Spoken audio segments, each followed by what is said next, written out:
Assalamualaikum warahmatullahi wabarakatuh. Perkenalkan, nama saya Crispinus Susadu dengan NPM 11122211051, program studi S1 Akuntansi. Pada video kali ini, saya ingin menjelaskan tentang lembaga keuangan yang berkaitan dengan Bank BRI. BRI adalah bank milik negara yang bergerak di bidang jasa keuangan dengan fokus pada perbankan mikro, masyarakat pedesaan, pelaku usaha sektor informal. BRI dikenal sebagai bank dengan jaringan layanan paling luas dan terbesar di Indonesia, menjangkau hingga pelosok desa melalui unit BRI dan agen BRI Link. Tujuannya memberikan layanan keuangan kepada seluruh lapisan masyarakat, mendorong pertumbuhan ekonomi rakyat, menjadi bank umum yang sehat dan berdaya saing global. Sejarah terbentuknya BRI pada tanggal 16 Desember tahun 1895 didirikan oleh Raden Arya Wirjamadja di Purwokerto. Nama awalnya yaitu De Purwokertos Hulp- en Spaarbank der Inlanders Hoofden, yang berarti bank simpan pinjam untuk kaum pribumi. Fungsi utamanya waktu itu untuk membantu masyarakat pribumi mengelola uang sebagai lembaga simpan pinjam agar masyarakat terhindar dari rentainer. Masuk pada masa pendudukan Jepang tahun 1942 sampai 1945, operasi bank dihentikan sementara. Aset dikuasai pemerintah penduduk Jepang. Pada masa kemerdekaan tahun 1945, pemerintah Indonesia menghidupkan kembali bank ini dengan mengganti nama menjadi Bank Rakyat Indonesia, yang tugas utamanya sebagai bank pemerintah yang mengelola keuangan negara.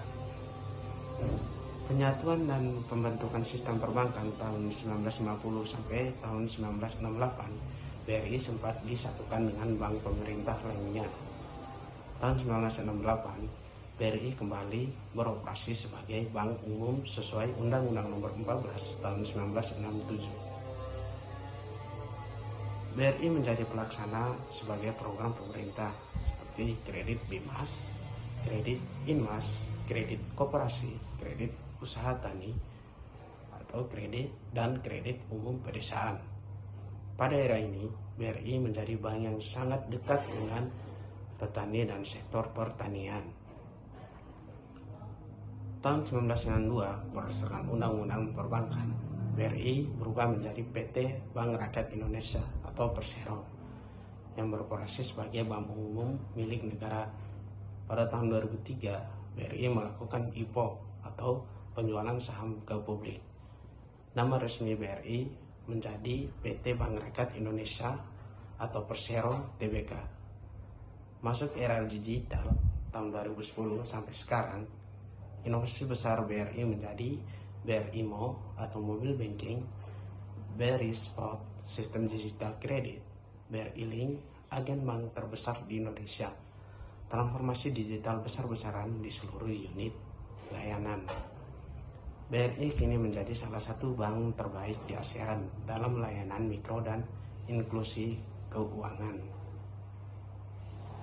Adapun dasar-dasar hukum dari Bank BRI meliputi Undang-Undang Nomor 7 Tahun 1992 tentang Perbankan, Undang-Undang Nomor 10 Tahun 1998 atau perubahan dari Undang-Undang Nomor 7 Tahun 1992, Undang-Undang Nomor 19 Tahun 2003 tentang BUMN, Undang-Undang Nomor 8 Tahun 1995 tentang pasar modal, Peraturan Pemerintah Nomor 21 Tahun 2003 tentang pengalihan BRI menjadi PT Bank Rakyat Indonesia Tbk, Peraturan Bank Indonesia terkait giro, tabungan, kredit, GWM, dan lain-lain, Peraturan OJK sebagai pengawas industri perbankan memberikan ketentuan kredit, tata kelola, manajemen risiko, modal minimum, produk dan layanan bank.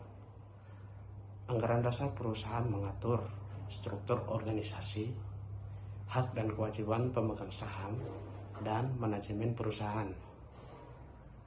Adapun tugas-tugas pokok dari BRI yaitu menghimpun dana seperti tabungan, simpedes, beli tambang, deposito berjangka, giro, dana pihak ketiga, dan lainnya.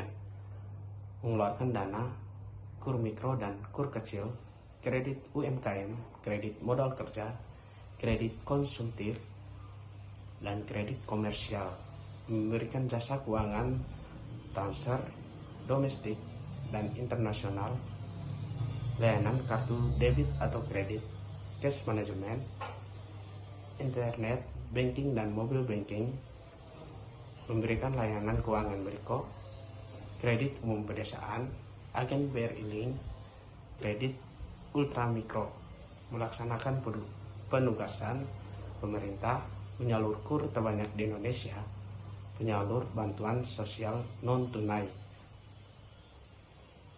Fungsi dari BRI yaitu intermediasi keuangan, menghubungkan pihak yang memiliki dana atau penabung dengan pihak yang membutuhkan dana atau peminjam, mendorong kemajuan UMKM, memberikan akses modal mudah, memberikan pembinaan dan pendampingan, penyebaran layanan perbankan ke pelosok melalui BRI unit dan agen BRI Link, pendukung program pemerintah, penyalur kur terbanyak, pemberdayaan ekonomi rakyat, dan inklusi keuangan nasional.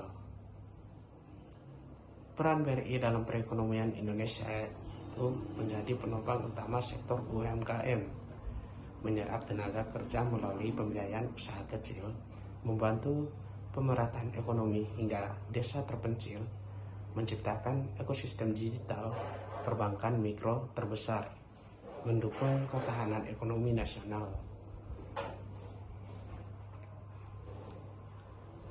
Perbedaan dan keunggulan dari Bank BRI dibandingkan bank lain yaitu BRI ahli dalam kredit mikro atau pionir di Indonesia, jaringan layanan luas, penyalur kur terbesar nasional, agen BRI ini sangat banyak, digital kuat seperti Brimo dan Brisport, dekat dengan masyarakat kecil, dan kinerja keuangan sangat stabil. Nah, itu dia penjelasan saya tentang BRI, di mana BRI ini adalah bank tertua dan paling pengaruh dalam perkembangan ekonomi rakyat Indonesia sejak tahun 1895. Dengan dasar hukum kuat, jaringan terbesar di Indonesia fokus pada pembiayaan mikro dan UMKM, serta inovasi digital yang pesat. BRI menjadi banyak bank yang paling menjangkau masyarakat kecil hingga pedesaan. BRI berbeda dengan bank lain karena lebih fokus pada sektor mikro, memiliki jaringan luas hingga pelosok, serta menjadi pelaksana utama program perekonomian pemerintah. Demikian penjelasan saya mengenai sejarah dan perkembangan Bank BRI. Saya harap teman-teman dapat memahami apa yang saya jelaskan dalam video ini. Mungkin sekian saja penjelasan saya. Mohon maaf bila masih banyak kekurangannya, karena di sini saya juga dalam tahap belajar. Saya tutup dengan wassalamualaikum warahmatullahi wabarakatuh. Terima kasih.